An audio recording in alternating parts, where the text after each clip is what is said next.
Sejak dilantik Presiden Prabowo Subianto pada 8 September 2025, Menteri Keuangan Purbayayudi Sadewa melakukan sejumlah gebrakan. Tak jarang gebrakannya ini bersinggungan dengan sejumlah lembaga pemerintahan.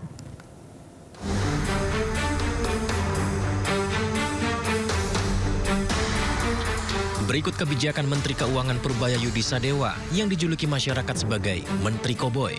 Pertama, pindahkan dana SAL 200 triliun rupiah dari BI ke bank-bank himbara.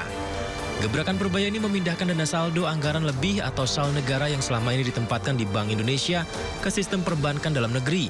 Dana 200 triliun rupiah ditempatkan di 5 bank milik pemerintah dalam bentuk deposito on call mulai 12 September lalu. Kebijakan diatur dalam Keputusan Menteri Keuangan Nomor 276 Tahun 2025 dengan proporsi 55 triliun rupiah ke Bank Mandiri, BRI, dan BNI. Kemudian 25 triliun rupiah ke BTN dan 10 triliun rupiah untuk BSI. Kedua, perangi rokok ilegal. Sejumlah operator e-commerce dipanggil untuk memastikan mereka melarang penjualan rokok ilegal di platform masing-masing. Pemerintah juga mengecek penjualan produk tanpa pita cukai di toko-toko eceran dan warung kelontong. Ketiga, tidak naikkan cukai rokok 2026. Purbaya memutuskan tidak ada kenaikan harga jual eceran rokok dan tidak ada kenaikan cukai hasil tembakau atau CHT untuk tahun depan. Keempat, kejar 200 pengemplang pajak. Dari sisi penerimaan pajak, Purbaya mengejar dan dilakukan penagihan terhadap 200 penunggak pajak dengan total hingga 60 triliun rupiah. Kelima, perubahan anggaran TKD 2026. Pemerintah menambah alokasi anggaran TKD dalam APBN 2026 sebesar 43 triliun rupiah dari 649,99 triliun menjadi 693 triliun rupiah. Namun anggaran ini lebih rendah dibandingkan alokasi APBN 2025 sebesar 919,87 triliun rupiah. Purbaya menyebut hal ini dikarenakan menemukan banyak penyelewengan penggunaan anggaran TKD oleh Pemda. Kebijakan ini sempat menjadi viral, di mana sejumlah kepala daerah mendatangi Purbayayudi di kantornya. Keenam, perbaikan Kortex. Untuk perbaikan sistem inti administrasi perpajakan atau Kortex, Purbaya menerjunkan tenaga ahli dari luar Kemenq.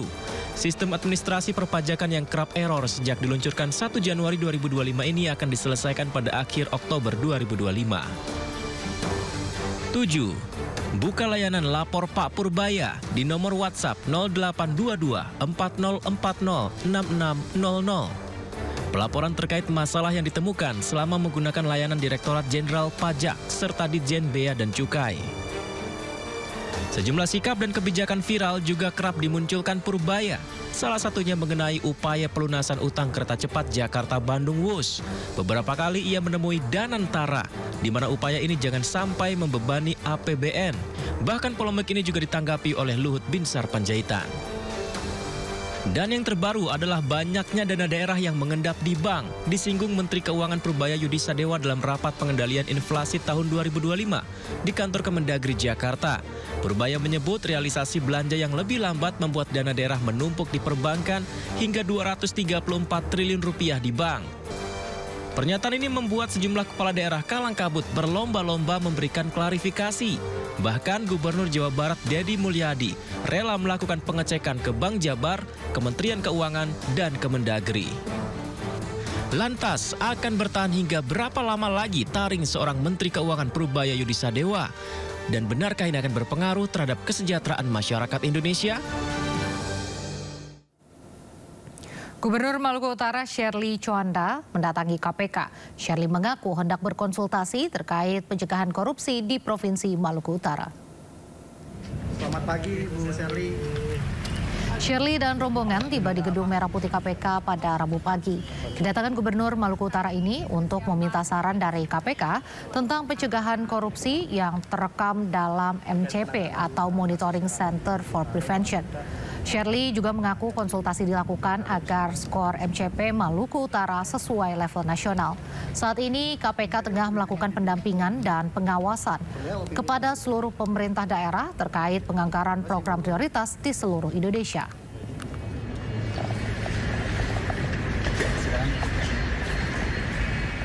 Ini lagi mau konsultasi nih, gimana kiat-kiatnya biar skor MCP-nya sesuai level nasional.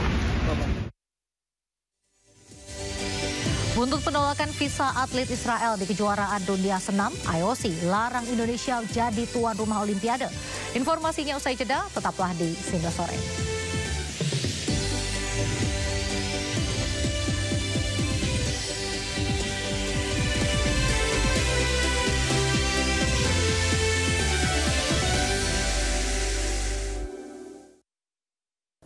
Sementara itu, Menteri Keuangan Purbaya Yudisadewa menyatakan dana pemerintah daerah yang disimpan dalam bentuk giro di perbankan malah akan lebih rugi. Pernyataan ini menyusul adanya pernyataan dari Gubernur Jawa Barat yang memastikan dananya tersimpan di giro bukan deposito. Purbaya pun memastikan nantinya BPK akan melakukan pemeriksaan. Pasalnya, bunga yang didapat jika dana daerah disimpan di giro akan jauh lebih merugi dibanding dalam bentuk deposito. Purbaya pun meyakinkan pihaknya belum berencana bertemu dengan kepala daerah yang membantah dananya mengendap di perbankan. Hal ini dikarenakan data yang selama ini ada berasal dari Bank Sentral. Ada yang ngaku katanya uangnya bukan di deposit tapi di checking account apa? Giro. Malah lebih rugi lagi. Bunganya lebih rendah kan? Kenapa taruh di checking ada di giro kalau gitu? Ya pasti nanti akan diperiksa BPK. Sementara itu, Gubernur Sumatera Utara Bobi Nasution merespon pernyataan Menteri Keuangan Purbaya. Bobi menyebut dana pemerintah Provinsi Sumatera Utara yang ada di bank tak sampai 1 triliun rupiah.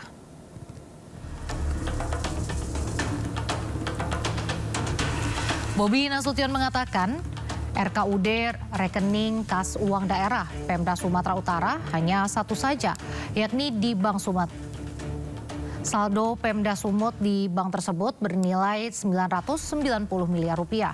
Bahkan pembayaran beberapa kegiatan masih terhold atau tertahan sehingga belum terjadi pembayaran.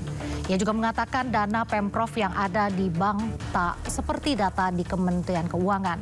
Meski begitu, Gubernur Sumatera Utara ini mengaku akan mengecek kembali soal data yang disampaikan oleh Purbaya.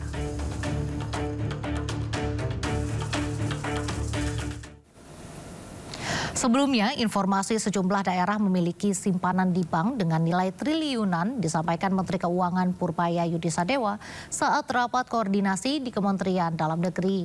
Dalam rapat ini, Purbaya menyoroti perbedaan data antara Bank Indonesia dengan Mendagri yang mencapai 18 triliun rupiah. Realisasi belanja APBD sampai dengan triwulan ketiga tahun ini masih melambat.